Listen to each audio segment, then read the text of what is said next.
Assalamualaikum warahmatullahi wabarakatuh. Berjumpa kembali dengan saya Mawaddah, calon guru penggerak angkatan 9 dari SMP Negeri 1 Takengon, Kabupaten Aceh Tengah. Hari ini saya tidak sendiri, saya ditemani oleh Ibu Sri Handayani dari SMP Negeri 1 Takengon, mata pelajaran IPS. Assalamualaikum warahmatullahi wabarakatuh, Bu Sri. Waalaikumsalam, Ibu. Bagaimana kabarnya hari ini, Ibu? Alhamdulillah sehat, Bu. Oke, hari ini kita akan melakukan kegiatan praobservasi. Jadi praobservasi ini yaitu sebelum saya mengamati proses pembelajaran yang Ibu lakukan atau sebelum saya melaksanakan supervisi kelas nanti. Dan adapun tujuan dari supervisi kelas ini adalah nanti saya ingin mengetahui dan mengevaluasi bagaimana proses pembelajaran yang Ibu lakukan. Dan kenapa hari ini kita melakukan percakapan praobservasi, yaitu sebagai persiapan awal Ibu nanti melakukan proses pembelajaran agar lebih siap dan percaya diri sehingga melaksanakan pembelajaran yang terbaik bagi murid di kelas nanti. Baik, Bu. Jadi Bu, saya ingin mengajukan beberapa pertanyaan kepada Ibu. Yaitu pertanyaan yang pertama adalah nanti pada saat proses pembelajaran, kira-kira tujuan pembelajaran apa yang ingin Ibu capai dalam proses pembelajaran? Baik, Ibu. Jadi tujuan saya nantinya yang akan saya capai yaitu yang pertama, bagaimana siswa dapat mengetahui apa itu pengertian dari interaksi dan pengertian dari interaksi antar ruang serta akibat terjadinya perubahan antar ruang. Yang kedua, siswa dapat terampil, Bu, ya, untuk bisa menjabarkan, mendeskripsikan serta mempresentasikan nanti hasil diskusi mereka ke depan kelas, seperti itu. Berarti tujuan pembelajaran Ibu nanti yaitu agar siswa mengerti tentang pengertian interaksi antar ruang, ya Bu, ya. Oke, pertanyaan kedua ya Bu, kira-kira pengembangan kompetensi apa yang ingin Ibu capai dalam pembelajaran nanti? Ya, pengembangan kompetensi yang akan saya kembangkan pada proses pembelajaran nantinya, Ibu, saya ingin mengembangkan dua kompetensi. Yang pertama kompetensi pengetahuan dan yang kedua kompetensi keterampilan. Di kompetensi pengetahuan itu saya ingin siswa-siswa saya mengetahui apa itu pengertian dari interaksi antar ruang, apa itu akibat yang terjadi akibat adanya interaksi antar ruang, selanjutnya apa ciri-ciri dari interaksi antar ruang, dan dari keterampilannya saya ingin mereka bisa dapat menjabarkan, mendeskripsikan serta mempresentasikan bagaimana proses interaksi antar ruang dan akibat adanya interaksi antar ruang tadi di dalam kehidupan mereka sehari-hari. Berarti di sini bisa saya simpulkan dalam proses pembelajaran nanti ada dua pengetahuan dan satu keterampilan yang akan dicapai, Bu, ya. Benar. Oke. Pertanyaan yang ketiga, bagaimanakah rancangan pembelajaran seperti misalnya strategi, model atau metode yang Ibu gunakan di kelas dalam proses pembelajaran nanti? Gitu, Bu, ya. Jadi nanti proses pembelajaran akan saya lakukan yaitu proses pembelajaran berdiferensiasi, Bu, yang terintegrasi dengan pembelajaran sosial dan emosional. Selanjutnya metode yang saya gunakan adalah metode diskusi dan tanya jawab. Model yang akan saya lakukan dalam proses pembelajaran yaitu metode problem based learning nantinya. Berarti di situ nanti Ibu melaksanakan pembelajaran yang berdiferensiasi, Bu, ya, kemudian dengan metode diskusi kelompok dan tanya jawab serta strategi dan strateginya itu problem based learning. Oke. Pertanyaan selanjutnya, Bu, atau pertanyaan keempat, kira-kira media pembelajaran apa yang akan Ibu gunakan dalam proses belajar mengajar nantinya? Nah, itu, Bu, ya. Nantinya saya di dalam kelas akan menggunakan media pembelajaran seperti di YouTube, Bu. Kami akan memaparkan dari video-video yang akan saya tayangkan nantinya. Dan selanjutnya, Bu, saya akan menggunakan slide-slide dari PowerPoint dan juga saya akan membagikan nantinya LKPD kepada siswa saya sesuai dengan kelompoknya waktu diskusi kelompok nanti. Oke, Untuk pertanyaan terakhir nih Bu, Iya. pertanyaan kelima ya. Selanjutnya kapan kira-kira rancangan atau penjadwalan untuk kegiatan proses belajar mengajar nantinya Bu? Kami sudah membuat penjadwalan Bu tentang rancangan yang akan kami lakukan nantinya di kelas. Yaitu kami sudah menjadwalkan pada hari Senin pada jam pertama pembelajaran setelah selesai upacara Bu, itu di kelas 811 Bu.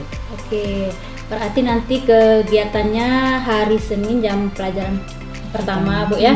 Baik Bu, berarti kita nanti akan bertemu hari Senin di jam pelajaran pertama ya kan Bu, untuk melaksanakan supervisi pembelajaran yang Ibu lakukan di kelas.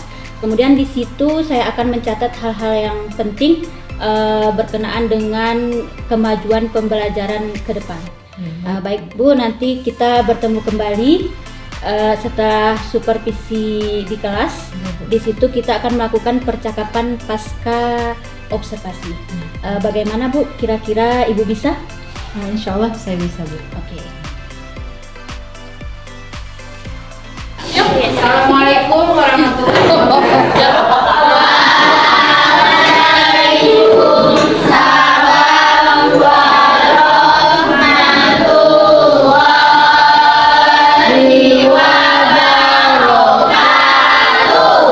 Coba ketua kelas memimpin doa ya.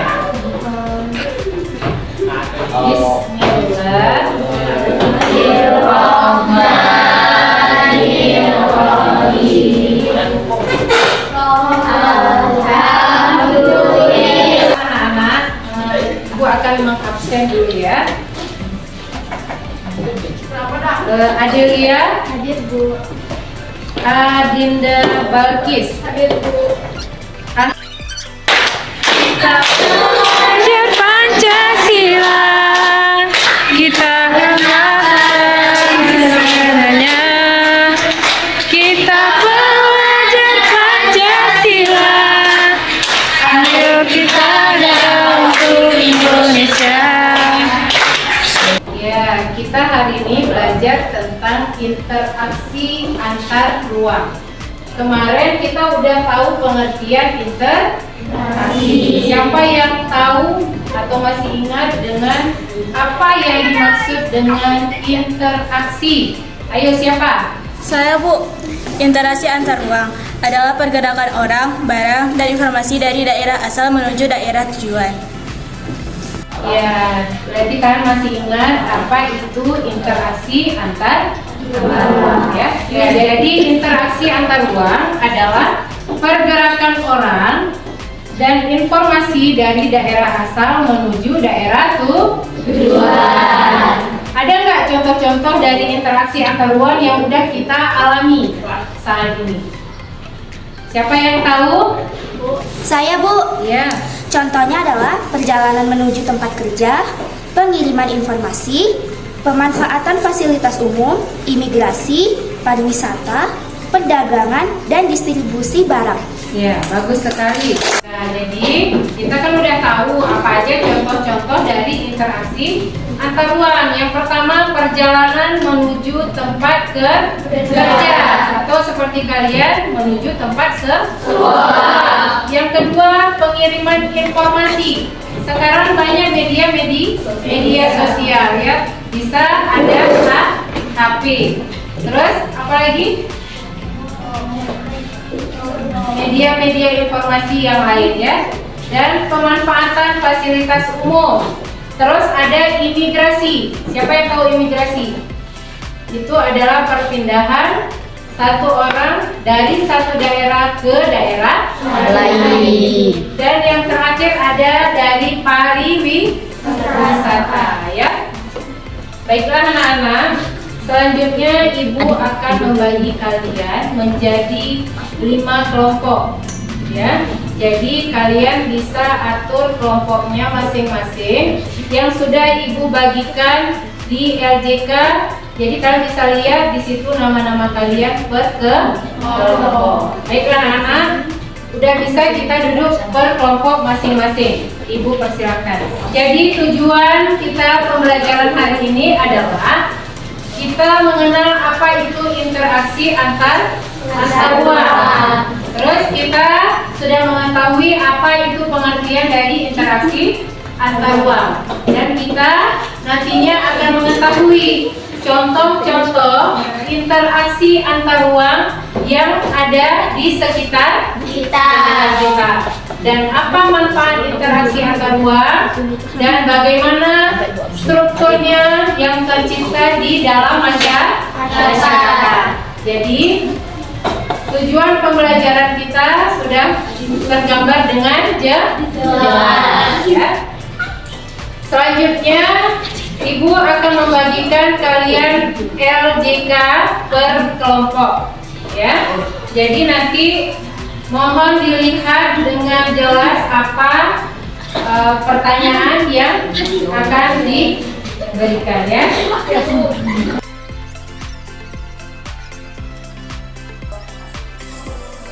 Selamat mengerjakan. Ibu beri waktu kalian 15 menit untuk mengerjakan diskusi kelompok. Nanti di akhir sesi kalian akan mempresentasikan ke depan kelas kalian untuk apa hasil diskusi kelompok ya. Baiklah, Ibu persiapkan kalian untuk berdiskusi.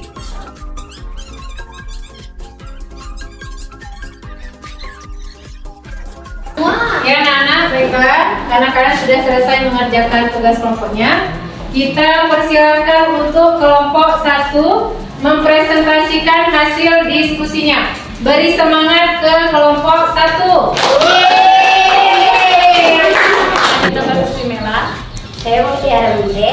Saya Aulia Fitri Diana. Saya Naila Sarbulan. Saya Sofika saya dari Desa Dana Simatupang.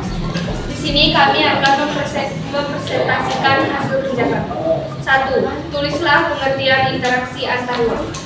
Interaksi antar ruang adalah pergerakan orang, barang, dan informasi dari daerah asal menuju daerah tujuan. 2.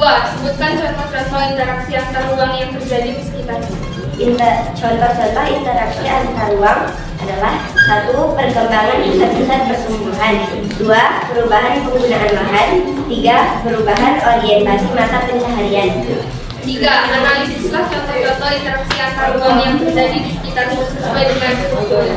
Interaksi antar ruang dapat terjadi dalam berbagai bentuk seperti pergerakan orang, barang, dan informasi. Akibat dari pergerakan ini maka timbul perubahan daerah tujuan dan daerah asal. Ini saja yang bisa kami sampaikan. Assalamualaikum warahmatullahi wabarakatuh. Beri tepuk tangan.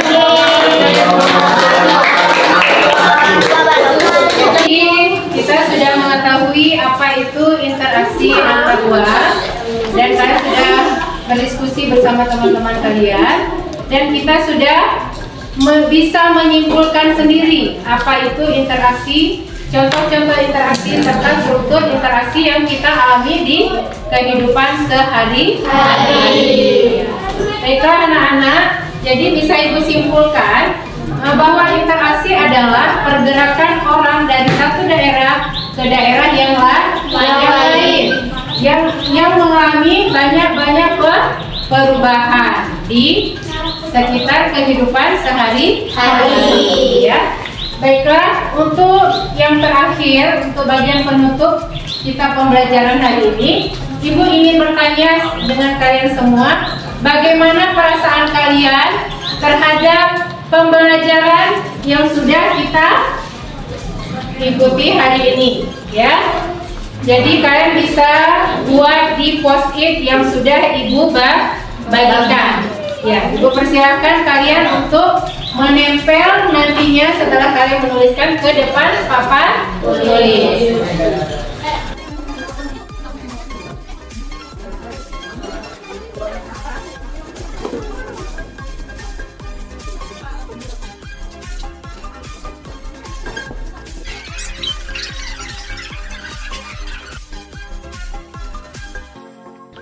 Assalamualaikum warahmatullahi wabarakatuh.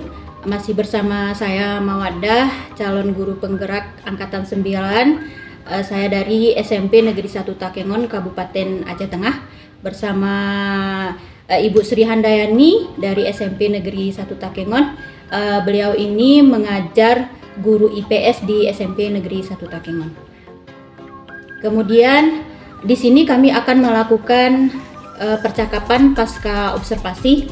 Adapun tujuan percakapan pasca observasi ini adalah saya akan mengajukan beberapa pertanyaan kepada Ibu kembali, kemudian tentang proses pembelajaran yang sudah dilakukan kemarin. Kemudian kegiatan hari ini adalah mengevaluasi pembelajaran yang sudah Ibu lakukan. Kira-kira bisa, Bu? Bisa, Bu, insya Allah. Oke. Jadi yang pertama yang ingin saya tanyakan adalah bagaimana perasaan Ibu pada saat proses pembelajaran kemarin? Ya, baik, Bu. Perasaan saya saat dilakukannya observasi kemarin, yaitu supervisi di kelas, saya awal-awalnya mungkin masih merasa canggung, mungkin, Bu, ya, merasa agak gugup karena ada observernya di belakang, Bu, ya. Tapi seiring berjalannya waktu, saya sudah mulai menikmati prosesnya dan saya sudah lebih santai dalam proses pembelajaran kemarin. Oke, berarti sekarang sudah merasa santai atau sudah merasa biasa, Bu, ya? Iya, Bu. Oke. Jadi pertanyaan saya selanjutnya, Bu, yang kedua, bisa Ibu jelaskan kompetensi apa yang ingin Ibu capai atau kembangkan dalam proses pembelajaran kemarin? Ya. Jadi ada beberapa kompetensi yang saya ingin kembangkan dan alhamdulillah kemarin berjalan dengan lancar, Bu, ya. Yang pertama, saya ingin mengembangkan kompetensi dari keterampilan dan pengetahuannya, Bu. Pengetahuannya, Bu, saya sudah dapat menggali mereka untuk mengetahui apa saja ciri-ciri dari interaksi antar ruang dan juga pengertian dari interaksi antar ruang. Selanjutnya, apa saja sudah perubahan yang terjadi akibat adanya interaksi antar ruang, dan dari keterampilannya saya sudah bisa mendorong mereka untuk memunculkan minat dan bakat mereka, yaitu bisa mempresentasikan, mendeskripsikan dan menjelaskan apa dan bagaimana interaksi antar ruang itu terjadi di kehidupan mereka sehari-hari, begitu. Oh, berarti kalau di pengetahuannya mereka menguasai materinya, Bu, ya? Iya, Bu. Kalau di keterampilannya mereka bisa membuat laporannya, ya. Oke. Selanjutnya pertanyaan yang ketiga, kira-kira bagaimanakah penyusunan rancangan pembelajaran yang Ibu lakukan? Begitu, Bu, ya. Kemarin setelah saya melaksanakan proses pembelajaran di kelas, tahapan awal saya merancang modul ajarnya terlebih dahulu, Bu, untuk bagaimana saya menyusun langkah-langkah saya saat nantinya proses pembelajaran di dalam kelas. Yang pertama, saya menggali asesmen diagnostiknya, selanjutnya asesmen proses, dan pada asesmen akhirnya, Bu. Dan pembelajaran yang saya lakukan itu adalah pembelajaran secara berdiferensiasi yang terintegrasi dengan pembelajaran sosial dan emosional, Bu. Selanjutnya, model yang saya gunakan adalah model pembelajaran problem based learning, Bu, ya. Dan strateginya kemarin, Bu, kami membuat model-model atau metode-metode yang lebih menarik seperti diskusi kelompok, dan selanjutnya dibarengi dengan adanya tanya jawab di sesi akhirnya, Bu. Oke, berarti sudah lengkap, ya, Bu, dari metode, model, strategi sudah Ibu laksanakan di proses pembelajaran kemarin, ya, Bu, ya. Oke, selanjutnya pertanyaan keempat, Bu. Saya ingin bertanya, sejauh mana keberhasilan pengembangan kompetensi yang sudah dilakukan? Menurut saya, Bu, ya, tingkat keberhasilan saya alhamdulillah sudah lumayan tercapai, Bu. Tapi dibandingkan dengan pembelajaran yang sebelum-sebelumnya, Bu, ya. Dan saat selesai proses pembelajaran dan waktu berlangsung proses pembelajaran, saya melihat pada saat saya mengambil asesmen proses, saya melihat masih ada kendala, Bu, yang terjadi di lapangan, Bu. Kira-kira, Bu, kendala apa yang Ibu alami pada saat proses pembelajaran? Yang saya alami kemarin Ibu saat proses pembelajaran itu ada kendala, yaitu ada beberapa siswa Bu yang mungkin kurang antusias gitu Bu, dan kurang aktif di dalam proses diskusi kelompok kemarin Bu. Begitu. Jadi saya agak putar otak nantinya Bu, bagaimana caranya mendapatkan solusi yang terbaik nantinya Bu ke depan. Oh begitu. Jadi bagaimana rencana tindak lanjut Ibu terhadap siswa yang kurang aktif tadi Bu? Gitu ya. Jadi saya kedepannya akan terus belajar secara berkelanjutan Bu ya, bagaimana cara mengembangkan minat dan bakat anak-anak tersebut, yaitu lebih melihat pada bagaimana saya membuat pada awal pembelajaran itu adanya keyakinan kelas, adanya kesepakatan kelas, dan saya lebih menekankan pada kebutuhan anak, gaya belajar anak, dan kesiapan anak tersebut, dan kita latar belakangkan pada profil anak-anak tersebut Bu. Jadi kedepannya saya ingin mencapai bahwa bagaimana kelas saya nanti bisa lebih, anak-anaknya lebih aktif, dan proses pembelajaran saya lebih menarik. Oh jadi rencana Ibu akan membuat kesepakatan kelas, kemudian akan membuat strategi atau model yang sesuai kebutuhan siswa tersebut ya Bu ya. Baik Bu, pertanyaan selanjutnya, pertanyaan yang ke-6, yaitu kira-kira kapan akan Ibu laksanakan rencana Ibu tersebut? Sebenarnya Bu, penjadwalannya belum saya lakukan Bu, tapi saya akan menjadwalkan dalam minggu depan, insya Allah akan saya tindak lanjuti pada proses pembelajaran ke depannya Bu. Oke. Berarti mulai minggu depan insya Allah dijadwalkan ya Bu ya, atau dilaksanakan. Ya mudah-mudahan rencana Ibu dapat terrealisasi dengan baik, dengan sukses ya Bu ya, agar semua tujuan yang kita inginkan dapat tercapai ya kan Bu. Terima kasih atas waktunya Ibu Sri Handayani. Assalamualaikum warahmatullahi wabarakatuh. Waalaikumsalam warahmatullahi wabarakatuh. Ya.